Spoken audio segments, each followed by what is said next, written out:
여러분 반갑습니다. 옆에 계신 분하고 인사하겠습니다. 집사님은 좋은 성도이십니다.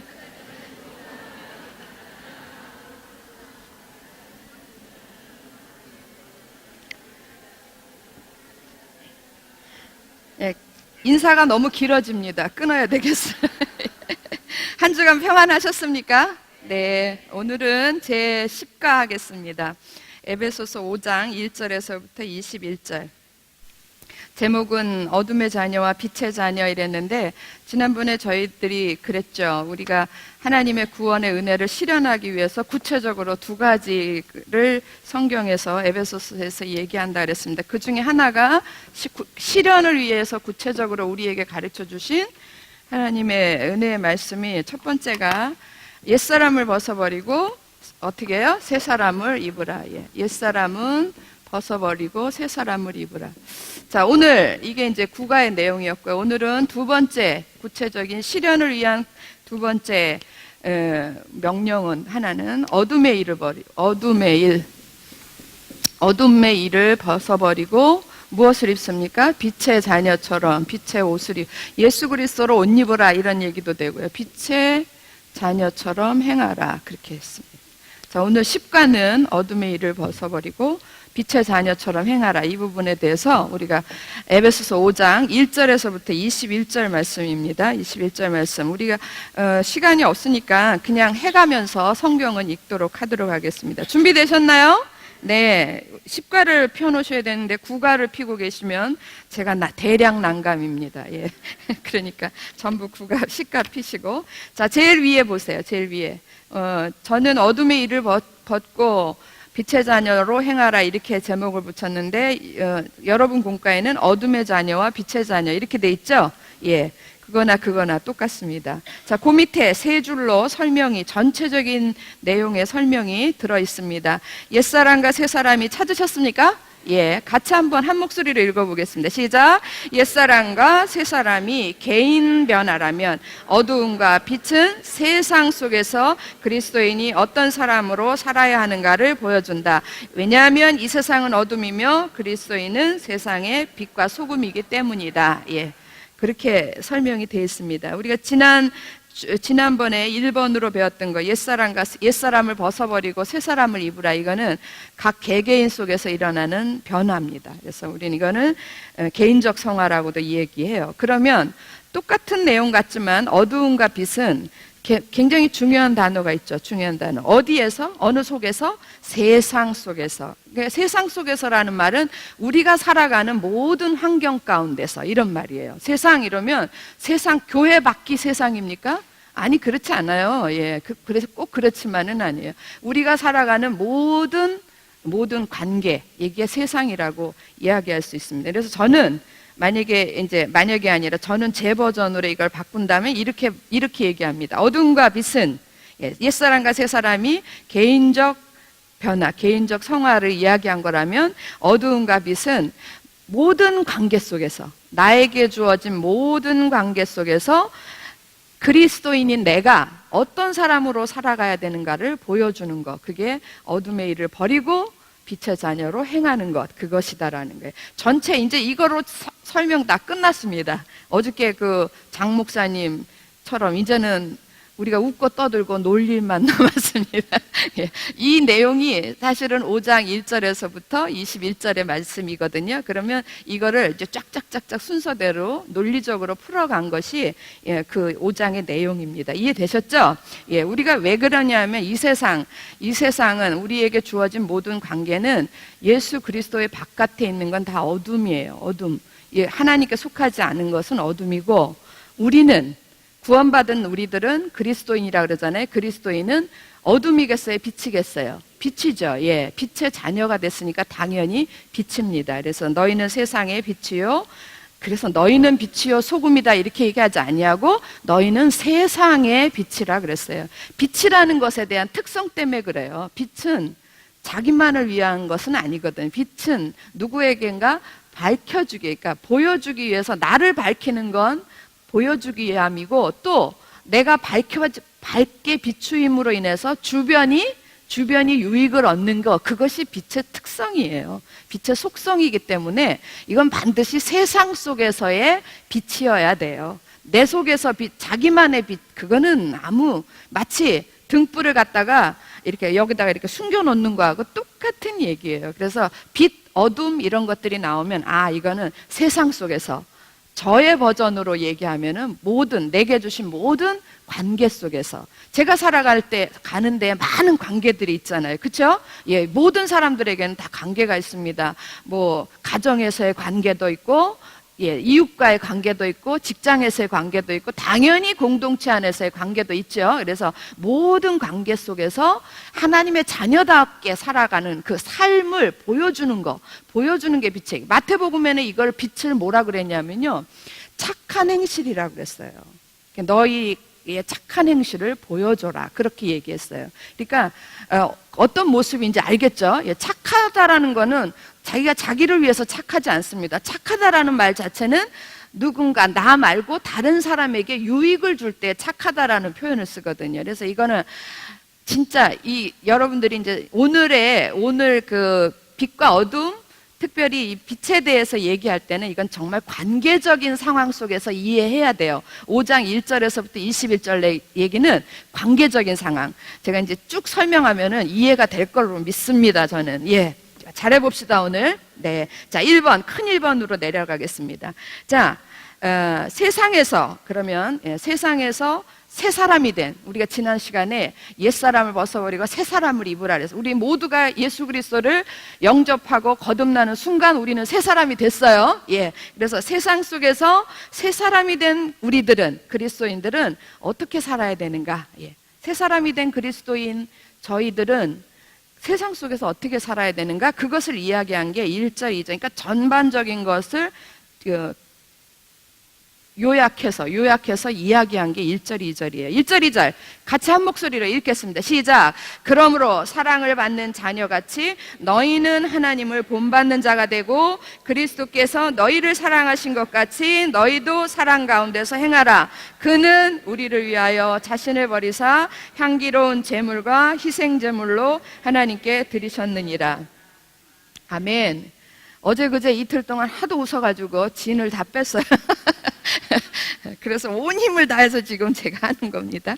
자, 그러므로 이 말은 뭐예요? 너희가 새 사람이 되었지 않았느냐? 예, 그러므로 새 사람이 된 너희들은 사랑을 받는 자녀같이 하나님을 본받는 자가 되고 그래. 하나님, 그냥 쉬운 말로 하면 하나님을 닮는 자가 되고 그런 얘기예요. 근데 이때 닮는다라는 그 말 앞에 가로 열고가 하나 붙어요. 그거는 우리가 어떻게 하나님을 닮아갈 수 있겠습니까? 그러니까 성경 속에서 나오는 하나님, 말씀 속에서 우리가 만나는 하나님, 또 우리가 깨닫는 하나님, 배운 하나님을 모방해 가는 거예요. 우리로서는 하나님처럼 될 수 있는 능력이 하나도 없거든요. 그러니까 흉내를 내는 거예요.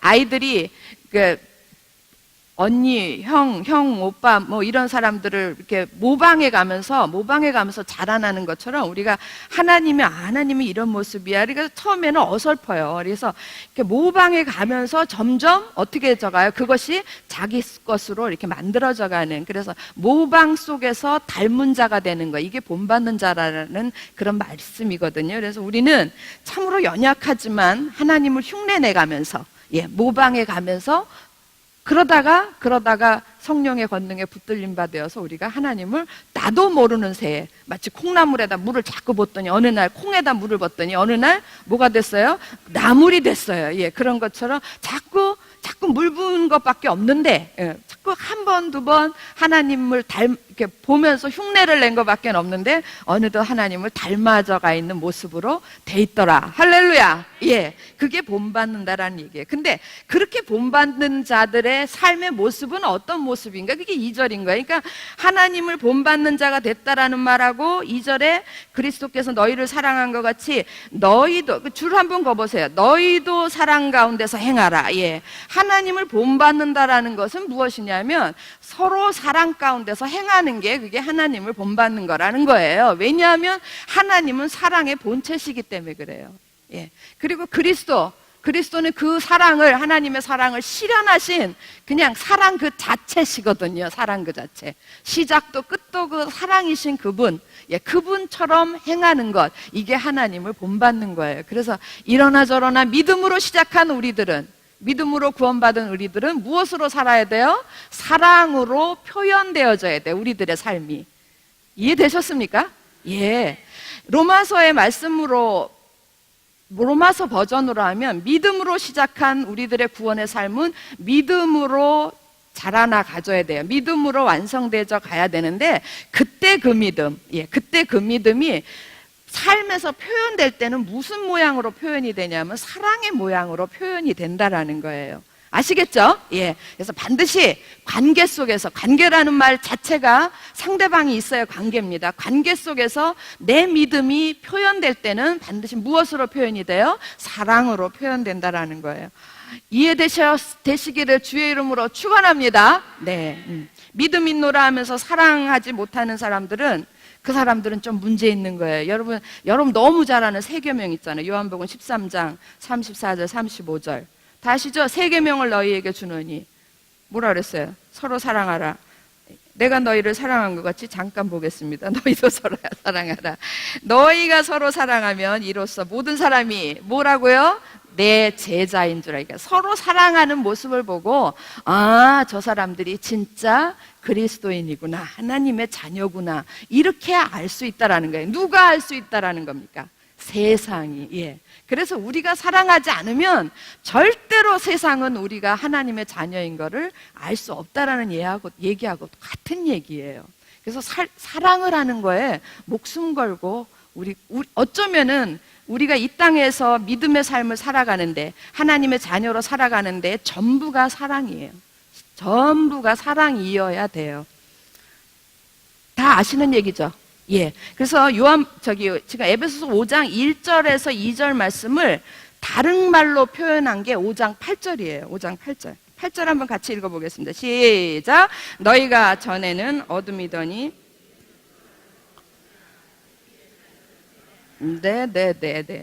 하나님을 본받는 자가 되어라. 그것은 곧 사랑 가운데서 행하는 것이다. 그걸 다른 버전으로 얘기하면, 전에는 어둠이었는데 이제는 빛이에요. 빛이기 때문에 당연히 뭐처럼 살아야 돼요? 빛의 자녀들처럼 행하라 그랬습니다. 똑같은 말씀의 내용인데 표현만 다르게 했을 뿐입니다. 자, 그렇다면 에베소서 5장 8절이 사실은 우리 오늘 10과의 전체 요절이에요. 자, 너희가 전에는 어둠이었는데 이제는 빛이라 그랬습니다. 그러면 전에 우리가 어둠이었을 때는 어떤 모습의 사람이었을까? 지금 빛이라 그랬는데 빛이 된 우리들은 어떤 모습의 삶을 살아야 되는가? 이거를 쭉 그 다음에 설명한 거란 말이에요. 먼저 어둠을 얘기를 해야 되겠죠. 전에 어떤 사람이었는가를 먼저 이야기하기 위해서, 그게 3절에서부터 5절, 큰 2번 어둠의 속성, 이렇게 해가지고 5장 3절에서 7절 나오죠? 먼저 세 가지, 어둠의 세 가지 속성은 무엇인가? 3절에서부터 5절입니다. 함께 읽겠습니다. 시작. 음행과 온갖 더러운 것과 탐욕은 너희 중에서 누추함과 어리석은 말이나 희롱의 말이 마땅치 아니하니 오히려 감사하는 말을 하라. 너희도 정녕 이것을 알거니와 음행하는 자나 더러운 자나 탐하는 자 곧 우상 숭배자는 다 그리스도와 하나님의 나라에서 기업을 얻지 못하리니 그랬어요. 자, 일단 우리가 3절에서부터 5절까지 읽었는데 어둠의 세 가지 속성에 대해서 얘기한 데는 3절입니다. 세 가지가 나옵니다. 첫 번째 음행, 두 번째 더러운 것, 온갖 더러운 것, 그 다음 세 번째가 탐욕이에요. 여러분 거기 공과책 스타디 오른쪽에 가보면 A번 보세요. A번 보면 찾으셨어요? 글씨가 작아서 잘 안 보이겠지만 보겠습니다. 어둠의 세 가지 속성은 모두 뭘 추구하는 단어들이에요? 성적 쾌락을 추구하는 단어들이다. 그래서 음행은 불법적인 성관계 그 자체를 음행이라고 그러고, 더러운 것은 성적 방종 그 자체를 실제로 즐기는 거예요. 그게 더러운 것이고, 탐욕은 그거를 방종을 더 추구해 가는 거예요. 더 적극적으로 추구해. 그래서 성적 쾌락을 추구하는 뭐라고 그랬습니까? 강한 욕망. 예. 그래서 사실 음행과 더러움과 탐욕은 다 한 줄기에 한 줄기인데 다른 점이 있다면 뭡니까? 점점 더 세게, 점점 더 구체적으로, 예, 점점 더 능력 있게 점점 더 세게 나가는 그 차이가 있는 거예요. 이해되셨나요? 예. 그래서 이 단어 자체가 음행, 더러운 것, 탐욕은 사실은 다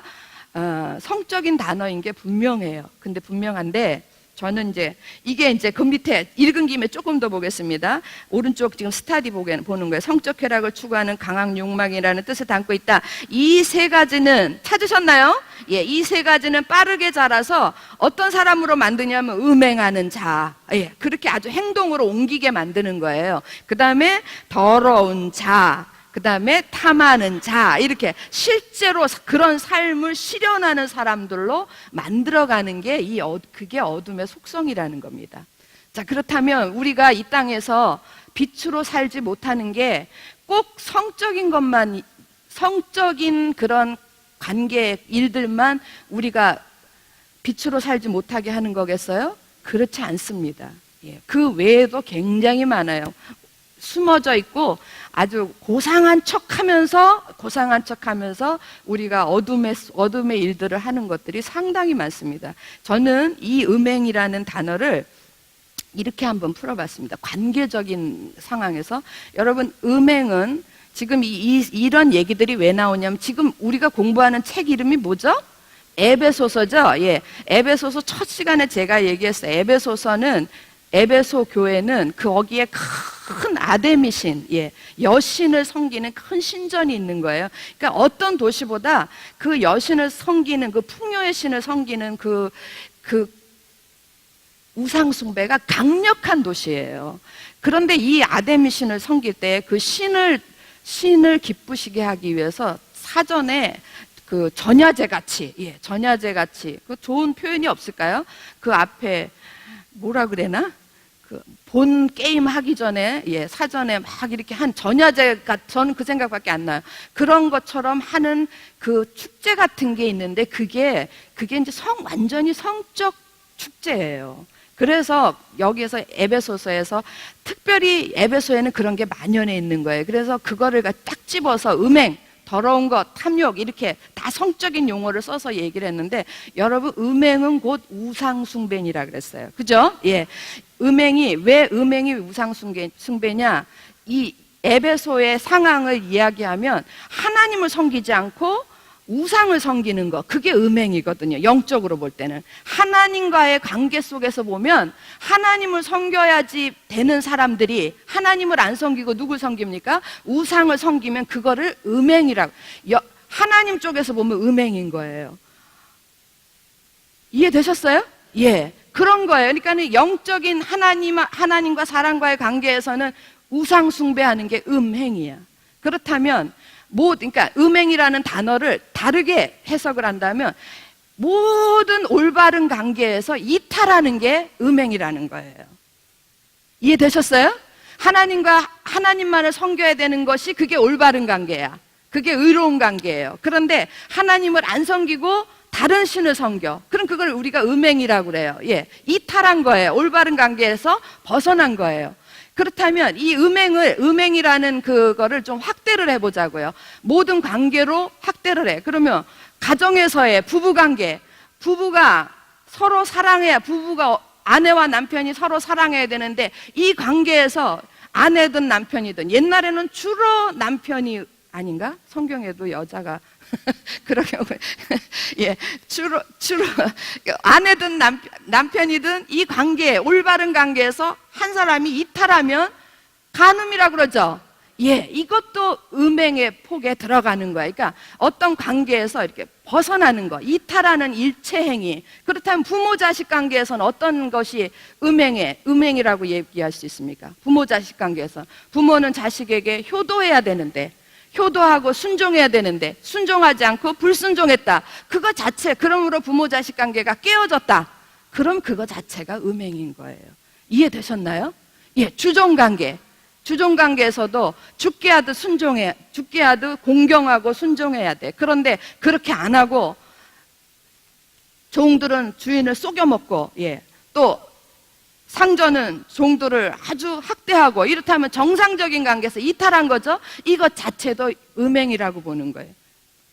제가 말씀드리는 게 이해가 되십니까? 그러니까 모든 우리들의 삶 속에 있는 관계에서, 올바른 관계에서 벗어났다. 그럼 그걸 음행이고, 그 벗어난 관계를 즐기고 사는 걸 방종이라고 그래요. 더러운 것이라고 그래요.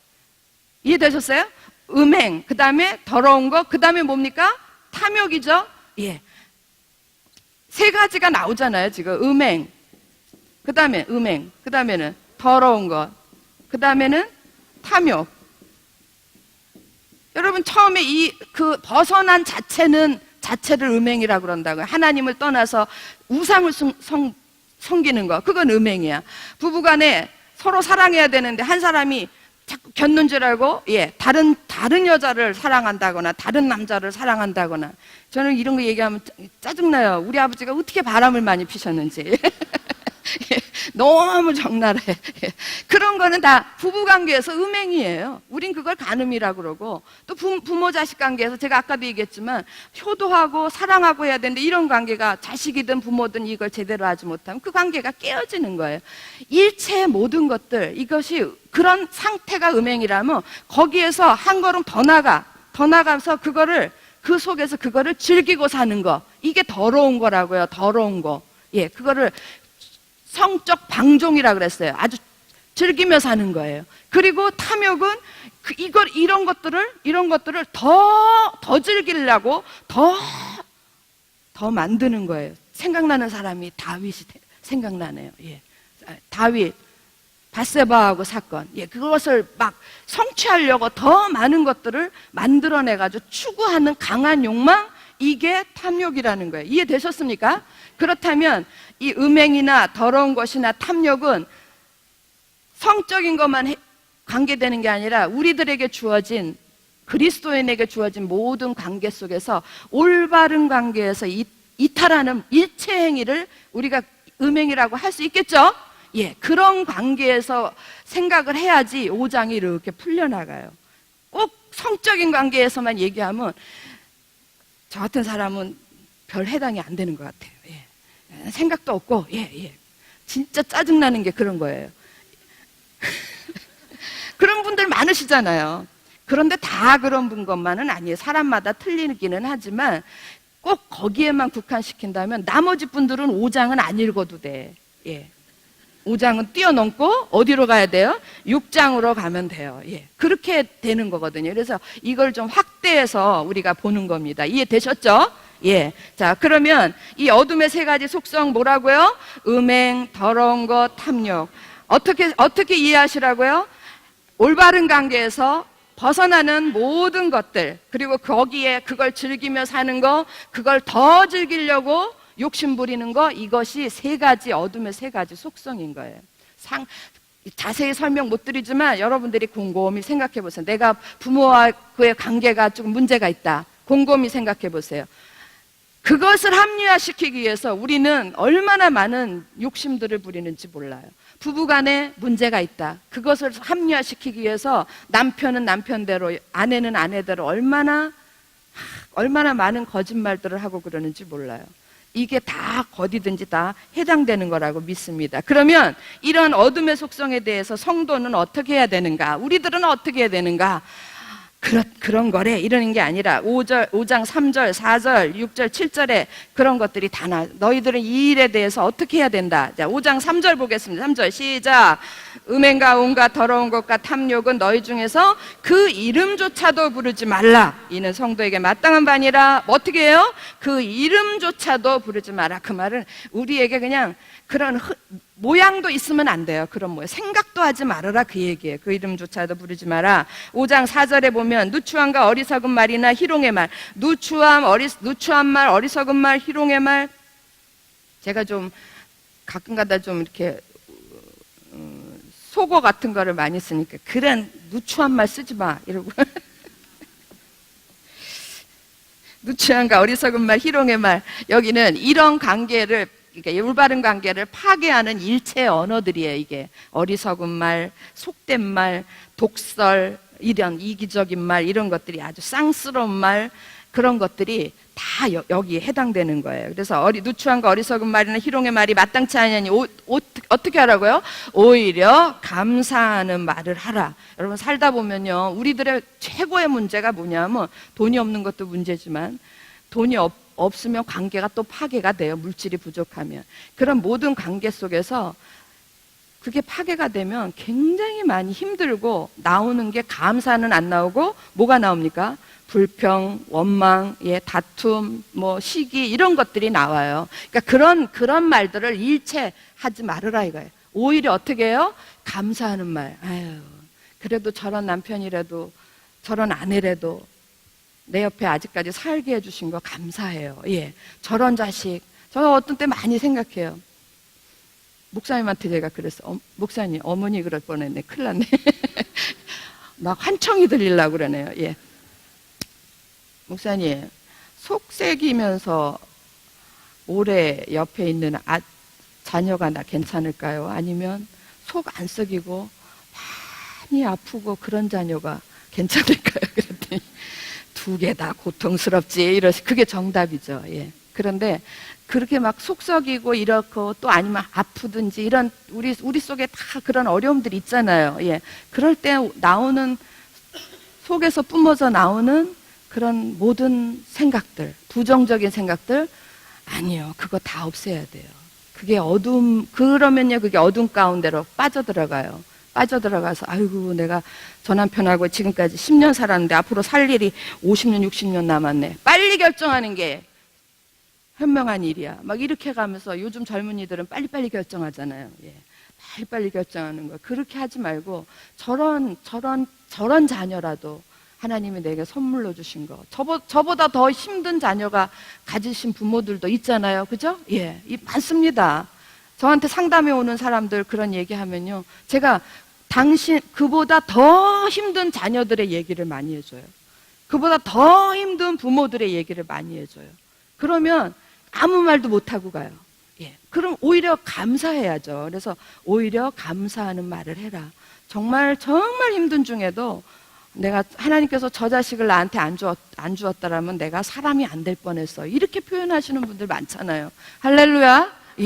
그게 정상적인 빛의 자녀들인 거예요. 정상적인 빛의 자녀들. 자, 그 다음에 6절로 넘어가겠습니다. 6절 같이 한번 읽어볼까요? 시작. 누구든지 헛된 말로 너희를 속이지 못하게 하라. 이로 말미암아 하나님의 진노가 불순종의 아들들에게 임해. 누구든지 헛된 말로, 이 헛된 말은 방종으로, 이런 것들로 유혹하는 거짓된 말들이에요. 유혹하는 거짓된 말. 야야야야, 일찍 때려쳐. 관계를 파괴하는, 파괴를 유도하는, 유혹하는 그런 모든 거짓된 말들, 이게 헛된 말이라는 거예요. 그 헛된 말로 나를 속인다라는 말은, 유혹한다라는 말, 그거에 앞에서 무너지지 말라 이거예요. 무너지지 말라. 왜냐하면 이로 말미암아 하나님의 진노가 불순종의 아들, 거기에 속아서 무너지면 그거는 하나님의 진노가 있을 뿐이에요. 그러니까 절대로 유혹에 넘어가지 말라, 그런 얘기고요. 결정적으로 5장 7절 말씀 이런 겁니다. 그러므로 그들과 함께하는 자가 되지 말라. 그들이 누굽니까? 어둠의 자식들. 그들과 함께하는 자. 이때 함께라는 단어 우리 어디서 함께 많이 했죠? 어디서 함께 많이 들었죠? 네, 예수 그리스도와 함께. 우리는 예수 그리스도와 함께 된 자들이다. 에베소서 2장 3장에 걸쳐서 우리 쭉 배웠죠? 그때 함께가 뭐라 그랬습니까? 함께 손잡고? 아니요. 함께라는 단어는 도저히 같이 뛸 수 없는 관계. 그러니까 이게 7절에서 그러므로 그들과 함께하는 자가 되지 말라 이랬을 때는요, 그들과 함께 같은 모양으로 살아가지 말라, 그런 얘기예요. 그들처럼 되지 말라라는 게, 그들과 연합한 자가 되지 말라. 쉰이에요, 쉰. 그들과 연합해서 같은 짓거리를 하지 말아라, 그런 얘기예요. 같은 삶 속에 빠지지 말아라. 이해되셨습니까? 어둠의 속성에 대해서는 성도들이 이렇게 단호하게 해야 돼. 이름도 부르지 말아야 되고, 내 속에서 막 안 좋은 생각들이 떠오를 때에 그걸 탁 거절을 하면서 오히려 감사해. 오늘의 이 고난을 주신 거 하나님께 무엇인가 하나님이 내게 주신 축복이 있을 거야. 오히려 고난이 유익이야. 그리고 감사합니다를 감사하는 말 해야 되고요. 절대로 헛된 말에 사단이 속삭이는 헛된 말에 사단이 이렇게 환청 들리듯이 귀에서 속삭속삭 이렇게 안 하고요. 우리의 생각 속에서 떠오르게 해요. 생각 속에서 떠오르게도 하고 주변의 사람들을 통해서 우리를 유혹해요. 사람의 말을 통해서. 나를 봐라. 난 몇십 년 살고 이 꼴 아니냐? 그러니까 넌 진즉에 해결을 해. 진즉에 그 관계를 깨뜨려버려. 이렇게 유혹을 하는 거예요. 이거 다 유혹의 말인 걸 믿으시기 바랍니다. 예, 넘어가면 안 됩니다. 예, 그리고 결정적으로 그들과 같이 하는 자가 되지 말라 그랬습니다. 그러면 지금까지 우리가 빛의 어둠의 속성에 대해서 배웠어요. 이제 빛 전에는 너희가 어둠이더니 이랬던 우리였는데 이제는 주 안에서 빛이라 그랬습니다. 빛의 속성은 무엇인가? 그 밑에 두 줄로 써놨죠. 예, 그거 한번 같이 읽어보겠습니다. 시작. 구원받기 전 우리는 어둠이었다. 빛의 자녀들처럼. 여러분 지금 구원받기 전 우리는 어둠이었다. 구원받은 후 우리는 주 안에서 빛이다. 빛의 자녀들처럼 살아야 되는데 이거 몇 절 말씀을 풀어놓은 거죠? 8절 말씀을 그냥 풀어놓은 거예요. 예. 특별히 똑같은 말씀 8절. 너희가 전에는 어두움이더니 이제는 주 안에서 빛이라. 빛의 자녀들처럼 행하라. 예. 그 8절 말씀을 그렇게 풀어놓은 겁니다. 자, 그러면 도대체 빛이라는 것, 빛의 자녀들처럼 살아라 그랬으면 빛의 열매를 맺고 사는 거거든요. 예, 빛의 열매는 무엇인가? 9절에 있습니다. 9절, 빛의 열매는 세 가지가 나옵니다. 모든 착함, 의로움, 진실함. 네, 착함, 의로움, 진실함. 옆에 설명이 돼 있지만 제가 간단하게 하고 착함은 우리 내면적에 하나님께서 두신 선한 양심이기도 해요. 도덕적인 선이에요. 예. 하나님께서 우리에게 주신 우리 안에 본성으로 이렇게 깊숙이 주신 거예요. 그래서 우리가 본성이 약하기도 하지만 우리 속에 양심이라는 게 있어서 본성이 착하기도 합니다. 그게 착함이고요. 그 다음에 의로움은요. 예, 의로움은 그러니까 모든 관계, 올바른 관계, 모든 관계 속에서 올바른 부부가 서로 사랑하고 화목하고, 예, 부모 자녀가 서로 주 안에서 화목하게 살고 이런 모든 관계가 올바라져 있는 것이 의로움이에요. 여러분 삶 속에 모든 관계가 이러시기를 주의 이름으로 축원합니다. 네. 그 다음에 진실함이라는 건요. 그러니까 우리가 성경에서 나오는 단어를 찾아본다면 외식 있죠. 외식. 예. 사람에게 보이려고 하는 거. 그렇지 않은 게 진실인 거예요. 그러니까 가면을 쓰고 행한 거. 조 목사님 맨날 가면 얘기 잘하세요. 가면을 벗어버려야 된다. 그러니까 사람들 앞에 보이려고 가면을 쓰는 거. 이건 진실하고 반대되는 얘기예요. 위선되게 한 거. 또 하나의 굉장히 중요한 개념이 뭐냐면 허영. 예. 자기가 가지고 있는 건 요거밖에 안 되는데 다른 사람한테는 이만큼 불려가지고 얘기하는 그런 허영심, 이런 것들도 진실하고 반대되는 거예요. 그래서 이런 것들이 우리 속에서 없어지는 거예요. 그러니까 외식이나 위선이나 허영 이런 것들이 없어지는 거, 그게 진실함이거든요. 그것 자체가 빛의 열매들인 거예요. 빛의 열매, 우리가 어둠의 속성도 세 가지고 빛의 열매도 세 가지입니다. 뭐라고요? 착함, 의로움, 진실함. 가만히 생각하면요, 모든 의로움, 모든 관계가 올바라지려고 그러면 두 가지, 옆에 사이드에 있는, 양쪽 옆에 있는 것들이 받쳐줘야 돼. 어떤 게 받쳐줘야 됩니까? 착함이 받쳐줘야 돼요. 착함이. 그리고 또 한편으로는 뭐가 받쳐줘야 돼요? 진실함이 받쳐줘야지 우리 모든 관계에 올바른 의로움이 정립이 되는 거예요. 맞습니까? 네. 그런데 이 착하지도 않고 진실하지도 않고 이러니까 관계는 이탈할 수밖에 없는 게, 깨질 수밖에 없는 거예요. 자, 이렇게 빛의 열매 세 가지, 착함, 의로움, 진실함, 이 세 가지를 맺으려면 우리는 그럼 어떻게 살아야 되는가? 그것을 설명한 것이 10절, 11절, 13절에 14절인데 14절만 보겠습니다. 우선 10절 보겠습니다. 10절 같이 읽어볼까요? 시작. 주를 기쁘시게 할 것이 무엇인가 시험하여 보라 그랬어요. 어떻게 살아? 빛의 열매를 맺으려면 어떻게 살아야 되는가? 항상 범사에 이것은 주님을 기쁘시게 하는 건가? 예. 내가, 여러분, 일에만 뿐만 아니라 생각에서도 내가 무슨 생각을 했어요. 그러면 결심했어. 내가 이러고 생각을 하고 내가 이렇게 할 거야. 결심했어. 이랬을 때 한 템포 딱 그 자리에 서가지고 한번 내가 결심한 이게 주를 기쁘시게 하는 건가? 분별해보라 그래. 분별하고 분별한 대로 살아라, 그런 얘기예요. 그러니까 굉장히 이건 중요한 개념입니다. 우리가 이게 영적으로 단련되지 않으면 이게 쉽게 안 되는 거예요. 결심해서 하고는 질러버려. 가서 내질러버리고 그 다음에 나중에 후회하고 가슴을 치고 와서 회개를 해. 그리고 또 어떤 경우에는 회개가 잘 안 돼요. 그리고 서로 상처를 주고 그 상처가 또 아물려면 한참 시간이 걸리고, 여러분 우리들의 삶이 이런 거에 반복이에요. 근데 생각이든 모든 내 삶 속에 뭐 일어나는 일이든 이런 모든 것들이 잠깐만 스톱을 하고, 잠깐만 이게 정말 주를 기쁘시게 하는 건가?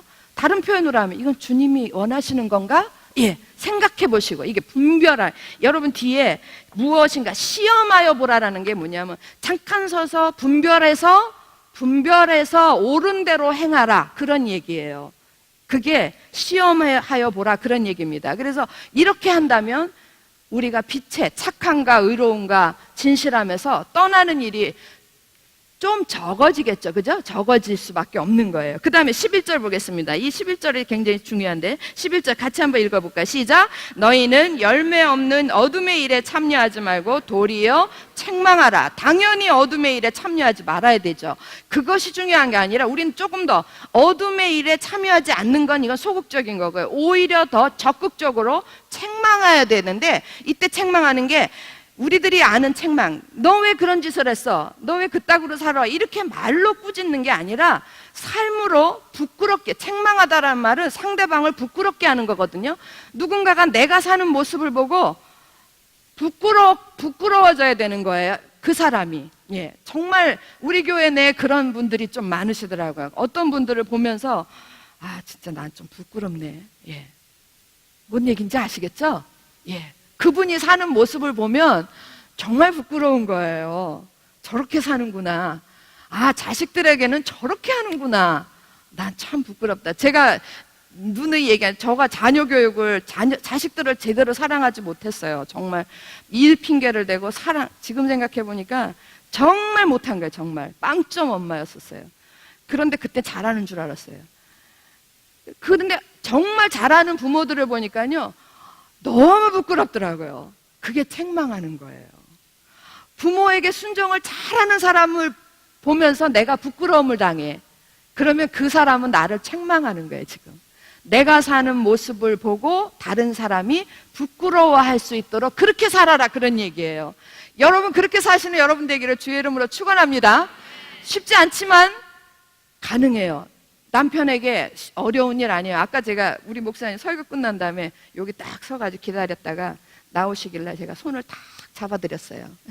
무슨 얘기겠어요? 말은 안 했지만 은혜 많이 받았습니다. 고생했습니다. 뭐 여러 가지 표현이 많이 들어있죠. 사랑합니다도 그 안에 들어가 있어요. 예, 공경합니다. 뭐 존경합니다. 이런 거 다 그런 말, 무언의 말들이 다 거기 들어가는데, 근데 어떤 분이 오시더니, 어떤 집사님 오시더니 그게 그렇게 좋아 보였대네요. 예, 그래서 집에 가서 그렇게 해보시랍니다. 그러셔서 제가 오늘 한 건 했네. 한 건 했네 그랬어요. 여러분, 어쨌든 이거는 그런 책망 정도는 아니지만 그런 모습들을 보고 내가 살았던 것이, 난 저렇게 못했는데, 나는 저렇게, 저분이 부모한테 하는 걸 보니까 나는 저렇게 못했는데, 난 왜 그렇게 했지? 그거 부끄러운 거잖아요. 그게 책망하는 거예요. 모든 사람들을 책망하며 사는 여러분들이 되시기 바랍니다. 책망이라는 말이 이상해서 아직 감이 안 와닿죠? 책망하라는 말은 이렇게 좋은 말이에요. 이렇게. 절대로 이거는 하면 안 돼. 입으로 그렇게 살면 안 돼. 그러면 가로 열고 그분이 뭐라 그러겠어요? 너나 잘하세요. 그런다고요. 그렇게 말은 하지 마시고 그분들이 나를 보면서 자기의 삶을 부끄러워할 수 있도록 그렇게 살아가는, 그게 빛의 열매로 살아가는 사람들입니다.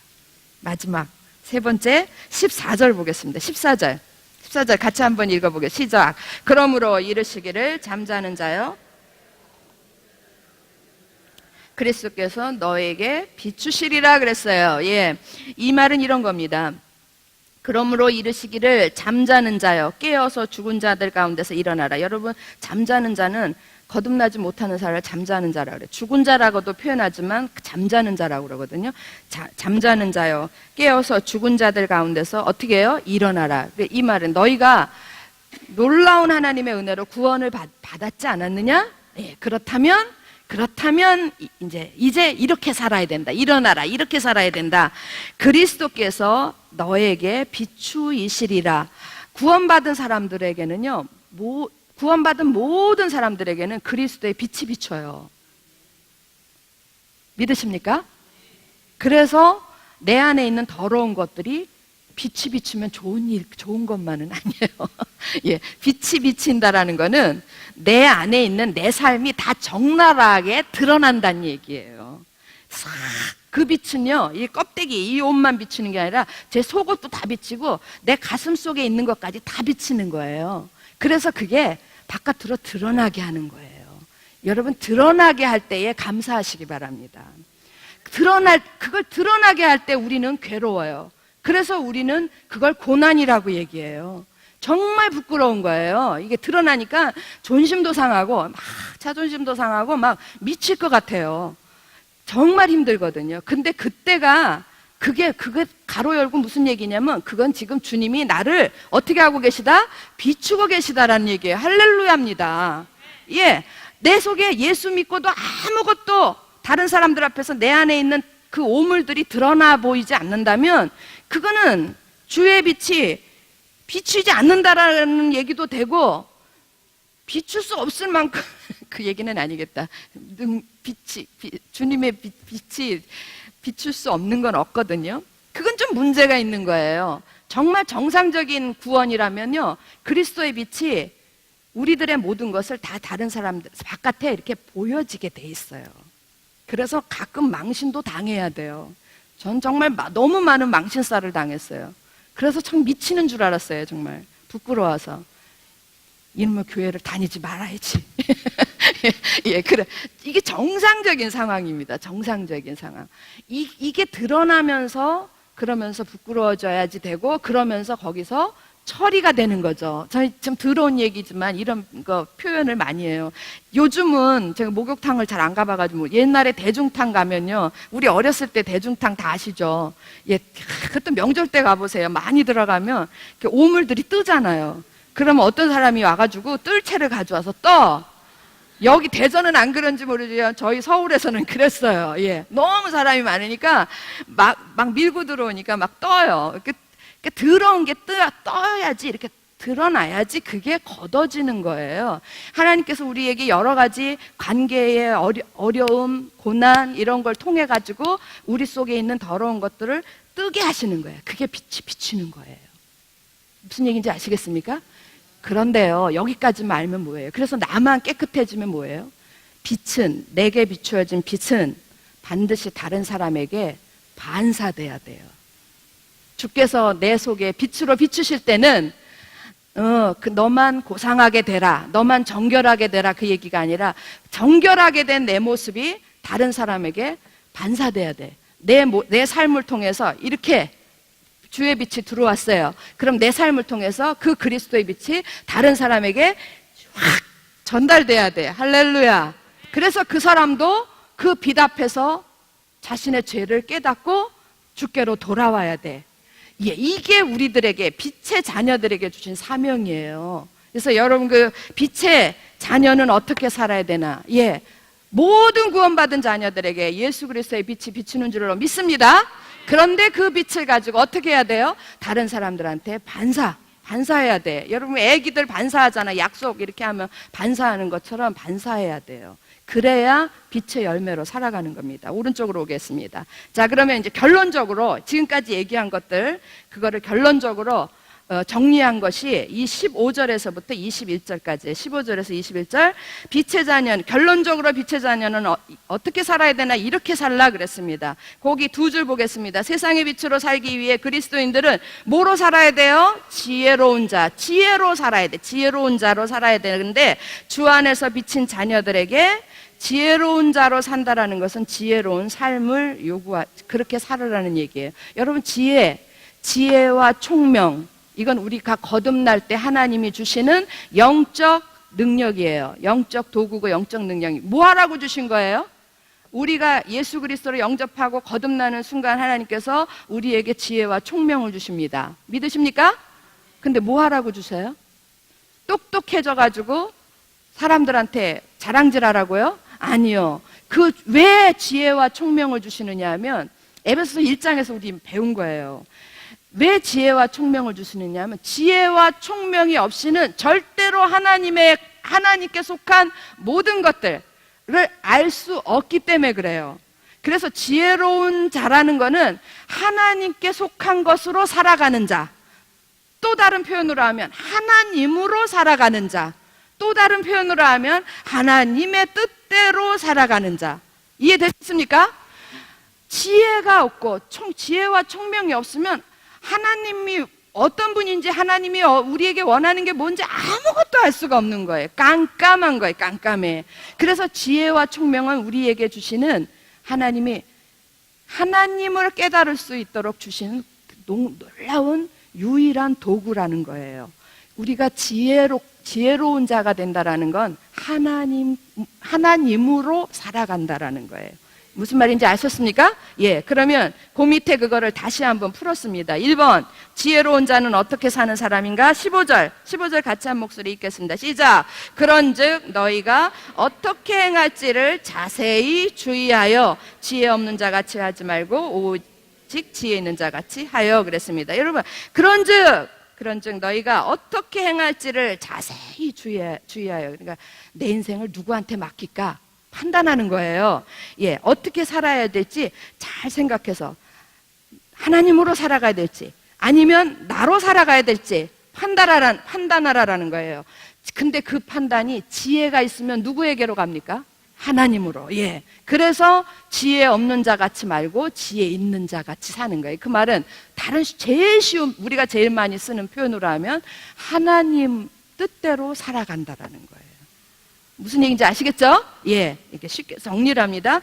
그래서 그 다음에 또 하나 그걸 뒷받침하는 그 성경 구절이 16절이에요. 이거 우리 너무 잘 알잖아요. 16절 같이 한번 읽겠습니다. 시작. 세월을 아끼라, 때가 악하니라. 세월을 아끼라라는 거는 시간을 낭비하지 말라라는 거예요. 더 이상 세월이 좀 먹냐, 모래알이 싹트냐 이러면서 어제가 오늘같이 막 그러고 가는 게 아니고 그렇게 낭비하지 말고요. 정말 오늘이 마지막 날인 것처럼 누구 뜻대로 살아가요? 하나님의 뜻대로. 하나님이 원하시는, 하나님이 기뻐하시는 그런 삶으로 살아가라는 거예요. 때가 악하니라. 왜 그래야 돼요? 지금 우리가 사는 세대는 너무 악한 세대.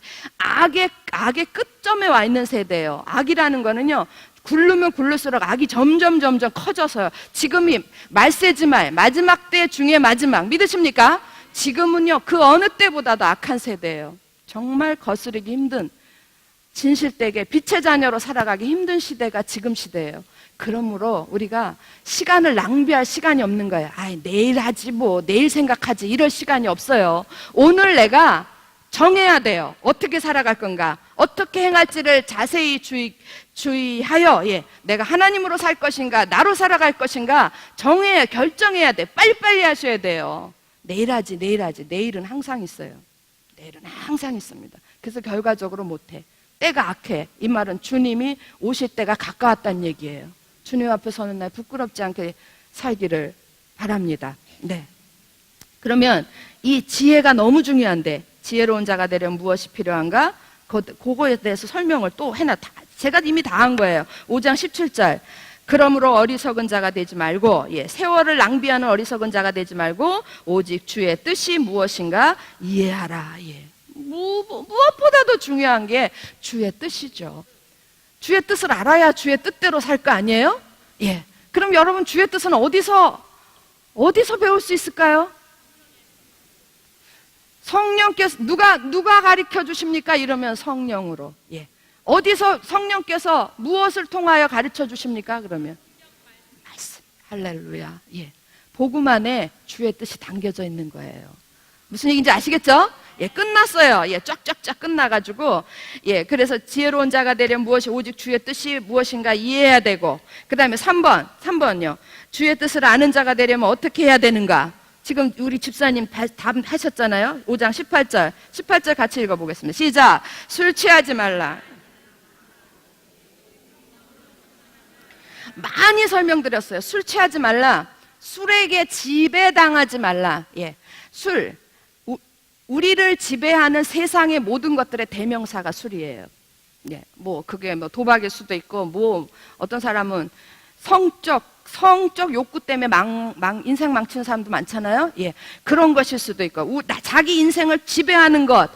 그것의 대명사가 술이거든요. 그러니까 다른 것들, 세상 것들에게 지배당하지 마라. 이는 방탕한 것이니, 그 다음에 오직 성령으로 뭘 받으라? 충만함을 받으라라는 거는, 성령 충만을 받으라라는 거. 성령은 이미 여기 들어와 계시죠? 예. 이분이 내 안에서 충만할 수 있도록. 이 말은요, 성령이 50% 일하고, 어저께는 50% 일하시고, 오늘은 70% 일하시고, 이런 게 아니고, 성령이 내 안에서 일하실 수 있어요. 성령은 언제나 100%로 일하시거든요. 그러니까, 언제나 성령은 충만으로 일하십니다. 이해되십니까? 예. 그래서 성령이 내 안에서 내 안에서 주인이 될 수 있도록, 성령이 100% 일하실 수 있도록, 충만할 수 있도록, 그것을 받으라라는 말의 원래 의미는요, 유지하는 거예요. 잃어버리지 않는 거예요. 성령 충만은 있다가 없다가 이러거든요. 그래서 우리가 어제 저녁에 성령 충만했잖아요. 예. 근데 집에 가면서 잊어버렸어요. 예. 집에 갔더니 설거지가 이만큼 쌓여있고 피곤해 죽겠고, 예. 그래가 성령 충만 다 날아가 버렸어요. 예. 성령 충만은 있다가 없다가 그러는 상태거든요. 상태. 그래서 성령 충만을 계속, 성령이 내 안에서 주인이 될 수 있도록 계속 자리를 내드려야 되는 거예요. 계속 유지해야 되는 거예요. 여기까지 이해되셨어요? 예, 유지하는 게 중요한 거예요. 유지하는 게. 그래서 언제나 그렇게 유지할 수 있도록 자리를 내드려야 되는데, 그 유지할 수 있도록, 그렇게 할 수 있도록 우리가 힘써야 되는 영성. 그것이 19절, 20절, 21절인 거예요. 그거를 목사님은 뭐라고 그랬냐면, 성령 충만을 유지하는, 잃어버리지 않는 영성이라고 그랬어요. 영성의 원리라고 그랬어요. 그래서 19절, 20절, 21절, 19절에서 하나, 20절에서 하나, 21절에서 하나 찾습니다. 5장 19절 같이 읽을까요? 시작. 시와 찬송과 신령한 노래들로 서로 화답하며 너희의 마음으로 주께 노래하며 찬송하며. 근데 목사님 이거를 밑에 세 줄 설명 있어요. 성령 충만을 유지하기 위해 예배, 찬양, 감사, 복종이 필요하다. 그리고 그 밑에 하나님께 대해서는 네, 19절은 하나님께 대해서 우리가 성령 충만을 유지하기 위해서는, 잃어버리지 않기 위해서는 하나님께 대해서 정말 신실한 예배를 드려줘야 돼. 신실한 예배를 드려지기 위한 가장 좋은 도구가 뭐냐면 찬양이에요. 여러분, 저 좀 보실래요? 정말 이러시면 안 됩니다. 예, 예배 드리러 오셔가지고 예배 오셔가지고 예배는 나의 은혜를 위해서 오시면 안 됩니다. 예배는 누구를 위해서? 예, 하나님이 기뻐하시기 위해서 우리가 무엇인가 드리는 거예요. 근데 옆 사람이 강단에서 제일 우리가 은혜 받았다 못 받았다라는 건 강단에서 말씀이 좋다 안 좋다예요. 그죠? 그 다음에 또 찬양이 좋았다 안 좋았다. 예. 그 다음에 이제 특별한 일이 없으면, 근데 특별한 일이 없으면 그런 건 관심 안 쓰고, 강단에서 말씀이 좋았다 나빴다. 성가대의 찬양이 좋았다 나빴다. 그래서 우리는 은혜가 있었다 없었다 이렇게 얘기를 해요. 아니요. 강단에서 정말 이단에 대한 가르침을 가르치지 않는 이상에 강단에서 무슨 말씀을 그걸 듣고 내가 은혜 받으려고 그 이전에, 물론 은혜는 저절로 오는 거예요. 은혜라는 단어가 뭡니까? 거저주는 거잖아요. 예. 말씀 속에서 하나님이 우리에게 거저주는 선물이에요. 예. 그래서 그냥 들으면서 하나님의 말씀으로 들으면서 내 속에 거저주는 선물인 건데, 여러분 그걸 바라보는 게 아니라 그 말씀 속에서 내가 자기를 드리려고 준비를 하고 와야지. 자기를 드리려고. 무슨 말씀을 하시든지 그 말씀 속에서 내가 저 말씀대로 내가 드리겠다라는 그런 거룩한 산재물의 심정을 가지고 와 앉을 때에 그 말씀은 제 생각에는 어떤 말씀이든지 은혜가 될 거라고 저는 생각해요. 아니 제가 그렇거든요. 저희는 지금 저희가 사역하는 교회는 다 지금 목회한 지 얼마 안 되시는 분들이에요. 2년, 3년 다 세상 말로 하면 초짜들이에요. 그분들 설교 들으면서 저는 한 번도 은혜가 없었던 적이 없어요. 우리 목사님 한 분은요, 아이들에 맞춰서 설교를 해요. 그래서 이렇게 물건들을 가지고 와서 설명을 해요. 그러기도 하고 여기다가 무슨 만화 같은 그런 그림을 띄어서도 하고. 저는 그것도 너무 은혜스럽더라고요. 근데 어떤 분들은 애들 들으라고 하는 설교래. 그래서 자기는 은혜가 없대. 그렇게 하시면 안 됩니다. 그건 나한테 은혜 있으라고 오늘 예배가 있는 게 아니거든요. 그 말씀 속에서 비록 표현은 아이 같고 도구는 아이 같은 도구를 써서 그렇게 하면 그 말씀 속에서 내가 하나님이 원하시는 말씀이 뭔가 거기에 나를 그냥 확 던져버릴 그런 마음으로 거룩한 산 제물이라는 거 나를 그냥 완전히 드려버릴 그런 의지와 그런 마음 심정으로 와서 앉을 때에 어떻게 은혜가 없겠어요? 어떤 목사님이 쓰면 은혜가 있고 어떤 목사님이 쓰면 은혜가 없고 이거는 아니라고 생각해 저는. 물론 정도의 차이는 있지만 우리가 성숙할수록 그런 예배는 우리가 하나님을 위하여 드리려고 오는 거예요. 그래서 그게 찬양이에요. 찬양이라는 단어 자체가 하나님이 하나님 되심을 우리가 표현하는 거예요. 할렐루야. 맞죠, 집사님? 그게 방법이 우리가 노래인 거예요. 방법이 악기를 두드리는 거고 방법이 춤을 추는 거고. 예? 우리가 노래 안 하고 악기를 안 두들겨도 내가 그 예배를 통해서 정말 하나님은 나의 하나님이시다. 할렐루야. 우리 마음속에서 그럴 수만 있다면 그거 자체가 찬양이에요. 여러분, 하나님께 대해서는 신실한 예배, 이게 진짜 영적 예배예요. 신실한 예배, 신실한 찬양으로 드려지는 것, 이게 성령 충만을 유지하는 겁니다. 그렇지 않고 그런 사람으로, 그런 마음으로 오시는 분은 어떤 예배 속에서도 성령 충만할 수밖에 없어요. 그런데 내가 오늘은 어떤 말씀을 해서 내가 들을 만한가, 이런 마음으로 오시는 분은 그게 들을 만하면 성령 충만 같아. 들을 만하지 않으면 성령 충만은 무너지는 거예요. 없어지는 거예요. 자기가 자기 속에서 판단이 돼서 끝나버리는 거예요. 이해되셨죠? 정말 중요한 개념입니다. 우리가 어떤 예배를 드려야 될 건가. 여기 마치 말씀에서 내가 은혜 받고 찬양에서 은혜 받고 모든 순서에서 은혜 받고 그런 거라면 우리가 뮤지컬 보러 오는 거하고 뭐가 달라요?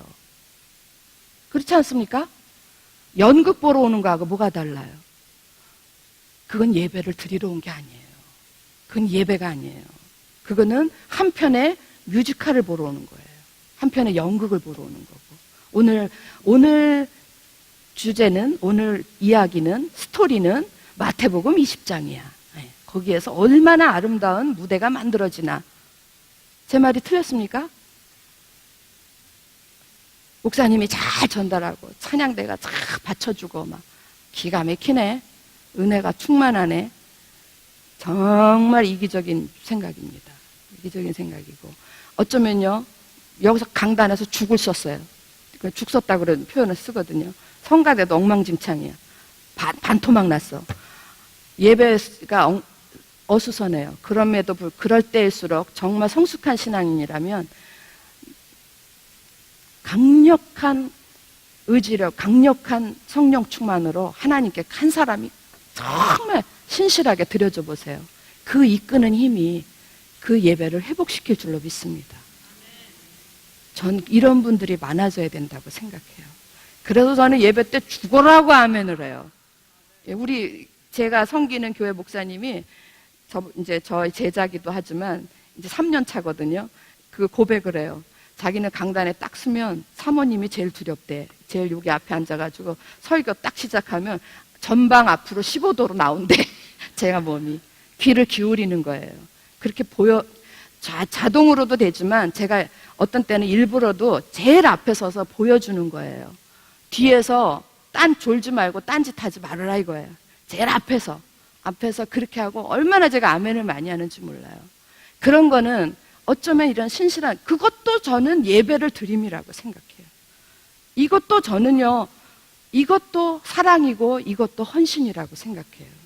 무슨 얘기인지 아시겠습니까? 자기 기분에 따라서, 컨디션에 따라서 어저께 목사님 얘기한 것처럼 그렇습니다 하시든지 아닌 것 같은데요 이러시든지, 예, 우리 옛날에 다 들은 얘기예요. 어제 안 나오셔서 잘 모르시죠? 예. 그렇게 하면 안 되는 거예요. 우리가 예배에 대한 태도 그거 하나 바꿈으로 인해서 우리 삶 속에 성령 충만이 유지될 줄로 믿습니다. 정말로 중요한 거는 두 번째, 모든 환경에 대한 감사인데 5장 20절 한번 읽어보겠습니다. 5장 20절 시작. 범사에 우리 주 예수 그리스도의 이름으로 항상 아버지 하나님께 감사하며, 앞에 감사하며가 나오는데요, 앞에 뭐가 나오죠? 제일 앞에 범사에, 예, 모든 일에. 이 모든 일에는 좋은 일만 있겠어요? 아니요. 안 좋은 일이 더 많은 거예요. 예, 모든 환경 가운데서, 밑에 보면은 모든 환경에 대한 감사라 그랬어요. 모든 환경께서, 그것이 어떤 환경이든지 하나님께 주신 이도 하나님, 가져가신 이도 하나님. 예. 하나님이 어련히 알아서 이런 일들을 주셨을까? 뭔가 뜻이 있을 거야 이러면서 할렐루야 감사하고 이럴 줄 아는 게, 이게 성령 충만을 유지하는 거예요. 잃어버리지 않는 거예요. 이건 또 왜 왔어? 이러면 그 순간 성령 충만은 없어집니다. 마지막 오늘의 하이라이트, 그게 21절 같이 읽습니다. 시작. 그리스도를 경외함으로 피차 복종하라. 예, 그리스도를 경외함으로 피차 복종하라. 복종이거든요. 주제는 복종인데 그 앞에 뭐가 있냐면 그리스도를 경외함으로. 이 말이 너무너무 무섭기도 하고 은혜스러워요. 모든 관계 속에서 주님께 하듯, 이런 말이에요. 그리스도를 경외함으로, 이 말은 모든 관계에 주님이 계신 듯이, 모든 관계에 주님이 계심을 인정하는 거, 그렇게 그런 뜻으로 복종. 이때 복종은요, 이거 해서 마지못해 하는 게 아니라 자발적인 섬김이에요. 자발적인 섬김. 다음에 6장에서도 나오는 겁니다. 자발적인 섬김. 자기가 알아서 순종하는 거예요. 저 같은 거예요. 제가 목사님한테 주의 종의 계집종이 뭐 할 말 있겠어요. 예, 그러면서 순종하죠. 예. 주의 종의 계집종이라고 그래요. 저는. 예. 성도님들이 주의 종이라고 그러잖아요. 그 주의 종에 나는 당신의 계집종이다, 그 얘기지. 그런데 무슨 할 말이 있겠습니까? 이러면서 자발적으로 알아서 하는 거예요. 이 자발적인 섬김이 이게 복종인 거예요. 모든 인간관계에서 누가 시키기 전에, 하려기 전에 자발적으로 섬겨주는 거. 이렇게 할 때에 관계는 온전하겠습니까? 안 온전하겠습니까? 온전하겠죠, 그죠? 예, 이게 성령 충만을 유지하는, 성령 충만을 잃어버리지 않는 아주 놀라운 영성이라는 거예요. 할렐루야. 예, 오늘 공부 끝났어요. 시간은 3시 5분인데 중요한 거, 이 모든 거를 다 통틀어 가지고 너희가 어둠의 일을 벗어버리고 빛의 자녀처럼 행하라 했을 때에 핵심은 뭐냐면, 빛의 자녀, 세상 속에서 어떻게 내가 빛의 자녀로 살아갈 건가.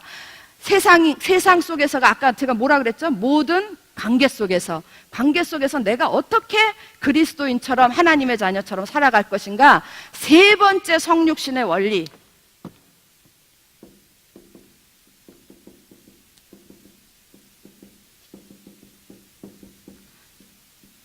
세 번째 성육신의 원리를 따라서 하면 가능한 거예요. 다른 거 다 잊어버려도 세 번째 성육신의 원리. 도대체 처음 듣는 얘기네요. 예. 성육신 아시죠? 성육신. 예, 예수께서 육신의 몸을 입고 이 땅에 오신 거를 성육신이라고 그래요. 그런데 세 번째 성육신이라는 거는 그 앞에 몇 번째가 있다는 얘기예요? 첫 번째도 있고 두 번째도 있다라는 얘기죠. 그죠? 예. 첫 번째 성육신은 어떤 거였을까요? 그렇죠. 예. 예수님께서 육신의 옷을 입고 동정 마리아의 몸을 빌어서 이 땅에 태어나신 게, 그게 첫 번째 성육신이에요. 첫 번째 성육신은 왜 오셨을까요? 그렇죠. 우리의 모든 죄를 다 사하시고 우리 모두를 구원하시기 위해서 첫 번째 성육신은 이루어진 겁니다. 할렐루야. 그렇다면 두 번째 성육신도 있겠죠. 예, 두 번째 성육신은 뭡니까? 맞습니다. 두 번째 성육신은 공동체로의 성육신이에요. 주님이 지금 어디 계시냐? 제가 이런 표현 많이 썼잖아요. 주님은 지금 부활하셔서 부활 승천하셔서요. 하나님 보좌 우편에도 계시지만 지금 어디에도 계시다? 우리 가운데 무엇으로 계세요? 믿는 자들 속에 무엇으로 계십니까? 몸으로 계시는 거예요. 몸. 예. 그게 뭡니까? 교회. 예. 그리스도의 몸으로 이 땅에 와 계신 거예요. 그리스도께서 머리가 되시고 몸은 교회고 그래서 온전하신 예수께서 이 땅에 지금 거하시는 걸 믿으시기 바랍니다. 이게 두 번째 성육신이에요. 맞죠? 예, 육신의 모양을 가지고 이 땅에 지금 와 계신 거예요. 이게 두 번째 성육신의 원리예요. 두 번째 성육신은 이거는 죄사함, 구원을 위해서. 그 다음에 두 번째 성육신은 공동체, 교회를 위해서 이 땅에 와 계시는 거예요. 이 공동체라는 것은요, 하나님의 뜻이에요. 교회, 하나님의 뜻을 이루기 위해서 지금 이 땅에 와 계십니다. 그 하나님의 뜻을 이루기 위해서 구체적으로 우리의 삶 속에서 결정적으로 공동체 하나님의 뜻을 이루기 위해서 우리 모두가 다 변화가 돼야 되거든요. 예, 키포인트는 변화예요. 변화되지 않으면 꿰지 않은 구슬이 3마리 아니라 그냥 3,000마리 있는 거하고 똑같아. 그냥 아무 소용이 없는 게 아무 소용이. 변화가 돼야 되는데 그 변화를 위해서 지금 세 번째 우리 가운데 와 계시는 거예요. 어디 가운데 와 계시냐면요, 인간관계 속에 와 계세요. 어디에 와 계시다고요? 인간관계. 예. 모든 나를 중심으로 한 모든 인간관계 속에, 나하고 맺혀져 있는 모든 인간관계 속에 지금 와 계신 예수님. 이게 왜 성육신이냐면 나하고 맺고 있는 모든 인간관계의 상대방이 다 사람이겠죠. 예? 혹시 여기에 개하고의 관계를 맺고 계신 분 계십니까? 다 사람하고의 문제죠. 그죠? 우리가 왜 애완동물을 기르는지 아시죠? 사람들하고 관계가 싫어서 그러는 분들이 굉장히 많아요. 우리나라는 별로 없는데 외국엔 다 그렇대요. 예. 그 모든 관계 속에 그 모든 관계가 다 사람이잖아요. 그 가운데에 주님이 계시다라는 거예요. 내게 주신 남편. 여러분, 지금 남편, 아내 다 누가 주셨습니까? 하나님이 주신 거 믿으십니까? 예수 믿기 전에는 아니었지만 내가 거듭나는 순간 이 모든 사람들은 다 하나님이 주신 사람들이 되는 거예요. 아셨습니까? 내가 예수 믿기 전에는 내 자녀가 하나님이 준 게 아니라 내가 배 아파서 난 자식이야. 예수 믿고 나니까 나는 순간 그 자식은 하나님이 내게 준 선물이야. 기업이에요. 뭔지 아시겠죠? 그래서 내가 관계 맺고 있는 모든 사람들은 하나님이 내게 주신 사람들이에요. 그들 속에 나의 예수님이 계시다라는 거예요. 그들 속에 세 번째로 성육신 하셨다는 얘기예요. 이해되셨어요? 그러면 우리가 주님을 섬기고 주님을 사랑하고 이 모든 것들이 다 누구에게로 가야 됩니까? 누구에게로 가야 돼요? 그렇죠. 이게 너무 중요한 개념이고요. 이게 지금 여기서 이게 정립이 안 되면 에베소서 5장 후반부 6장 말짱 도루묵이에요. 말짱 도루묵. 이 관계 속에 주님이 계시다라는 거.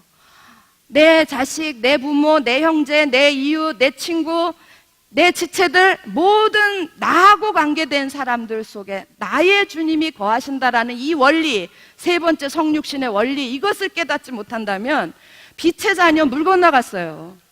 안 되는 거예요.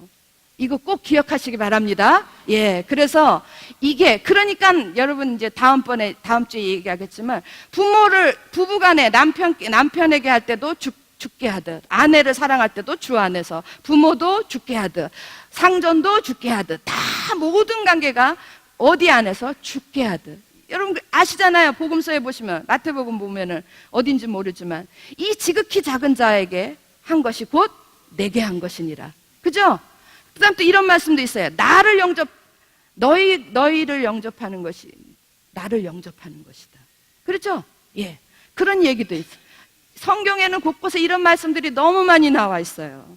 제가 무식해가지고 다 모를 뿐이지. 오늘의 결론은 빛의 어둠의 일을 벗어버리고 빛의 자녀처럼 그렇게 그런 삶을 살려면 절대적으로 우리가 뭘 깨달아야 돼요? 세 번째, 성육신의 원리. 이제부터는 눈을 바꾸세요. 눈을 바꾸실 수밖에 없어요. 이제는 내게 주신 사람들을 쳐다볼 때 그냥 남편, 그냥 아내, 그냥 아들, 그냥 딸이 아니고, 그냥 형제가 아니고, 주님이 내게 준 사람, 주님이 내게 준 자녀, 주님이 내게 준 형제.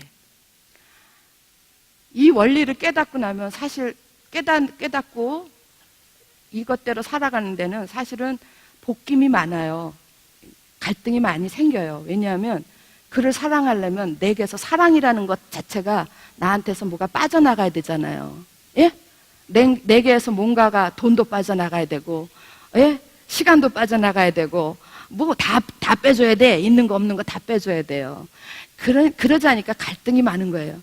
저런 인간한테 내가 또 공을 들여야 돼? 이런 생각도 들고 많은 생각이 들어요. 그러나 그런 거 다, 그게 아까 무슨 말이라고 그랬어요? 누추하고 어리석고 그런 거 다 내려놓는 거예요. 내려놓고 죽게 하듯 하는 거예요. 결론은 내가 이렇게 해가지고 저 사람이 변하겠어? 결론은 누구에게 있어요? 주님에게 있음을 믿으시기 바랍니다. 믿으십니까? 저도 믿습니다. 우리 아들이 어느 날 주님을 다메섹 도상에서 확 만나가지고, 예, 그 아이가 그냥 할렐루야 이러고 여기 제일 앞에 와가지고 난리칠 걸로 저도 믿습니다. 예. 여러분 정말 세 번째 성육신의 원리로 사는 여러분과 제가 되기를 주의 이름으로 축원합니다. 기도하겠습니다. 사랑하는 아버지 하나님 감사합니다. 오늘도 변함없이 저희를 주의 말씀 앞에 모이게 하시고 말씀을 허락하셔서 그 말씀 안에 살게 하시니 참으로 감사를 드립니다. 이 은혜가 주어진 것 자체가 특권이고 감사이기를 간절히 빌고 원합니다. 우리 속에서 이 감사를 잃어버리지 않게 도와주시옵시고 우리가 이렇게 놀라운 은혜를 받은 저희들이 하나님 앞에서뿐만 아니라 세상 속에서 빛으로 살아가는 저희 모두가 되게 도와주시옵소서. 그것이 주님의 뜻인 것을 저희가 배웠습니다. 이제 우리의 모든 관계 속에서 거하시는 주님, 모든 사람들을 대할 때에 우리가 죽게 하듯 할 수 있는 저희 모두가 되게 도와주시옵소서. 감사드리오며 우리 주 예수 그리스도 이름으로 기도합니다. 아멘. 수고들 하셨습니다. 고맙습니다. 다음 주에 11과 하겠습니다.